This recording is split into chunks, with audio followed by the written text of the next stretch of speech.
Bhogapuram credit war నిజాలు మాట్లాడుకుందామా? Bhogapuram airport credit ఎవరిది? ఆ క్రెడిట్ తమదేనని టీడీపీ చెబుతుంటే ఆ కష్టం తమది, ఆ క్రెడిట్ కూడా తమదేనంటుంది వైసీపీ. ఎవరికి వారు బ్యాక్గ్రౌండ్ హిస్టరీ తీస్తున్నారు. ఇవిగో ఫోటోలు, ఇదిగో ఆధారాలు, ఇవే ఆ తేదీలు అంటూ నెంబర్స్ చెప్తున్నారు. కానీ నిజమంటూ ఒకటి ఉంటుందిగా. ఒకసారి ఆ నిజాలు మాట్లాడుకుందాం. రాష్ట్రం విడిపోయాక ఏపీని సింగపూర్ చేస్తా, న్యూయార్క్ చేస్తా అంటూ కలల మీద నడిపించిన చంద్రబాబు ఏపీలో ఒక అంతర్జాతీయ విమానాశ్రయం నిర్మించాలనుకున్నారు. విశాఖలో ఆల్రెడీ ఉన్న ఎయిర్పోర్ట్ ను అంతర్జాతీయ విమానాశ్రయంగా మార్చాలనుకున్నారు. కానీ నేవీ ఒప్పుకోలేదు.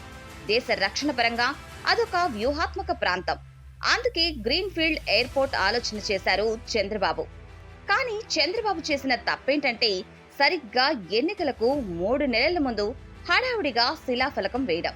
భోగాపురం దగ్గరే ఎయిర్పోర్ట్ కట్టాలి అని నిర్ణయించింది అప్పటి చంద్రబాబు ప్రభుత్వమే. ఇదే భోగాపురం ఎలక్షన్ ఇష్యూ అయింది.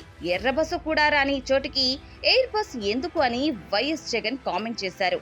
భోగాపురం ఎయిర్పోర్ట్ కి 5,000 ఎకరాలు ఎందుకు అని ప్రశ్నించింది జగనే. ఇంత చెప్పిన జగన్ అధికారంలోకి వచ్చాక భోగాపురం ఎయిర్పోర్ట్ ని టేకప్ చేశారు.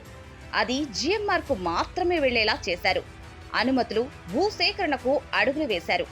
బట్ ఇక్కడ జగన్ చేసిన తప్పేంటంటే అది కూడా ఎన్నికల ముందు హడావుడిగా ఎన్నికల స్టంట్ గా మార్చడమే. అటు తిరిగి ఇటు తిరిగి అది మళ్లీ చంద్రబాబు ప్రభుత్వంలోకే వచ్చింది. ఏవిగేషన్ మినిస్ట్రీ టీడీపీ చేతిలోనే ఉండడంతో పనులు పరుగులు పెట్టించారు. ప్రధాని మోదీని పిలిపించి ప్రారంభోత్సవం చేయించారు. సో భోగాపురం ఎయిర్పోర్ట్ లో 2 ప్రభుత్వాలది పాత్ర ఉంది. మరి క్రెడిట్ ఎవరికి ఇవ్వాలి, ఎవరికి ఇస్తారనేది ప్రజలే తేల్చాలి.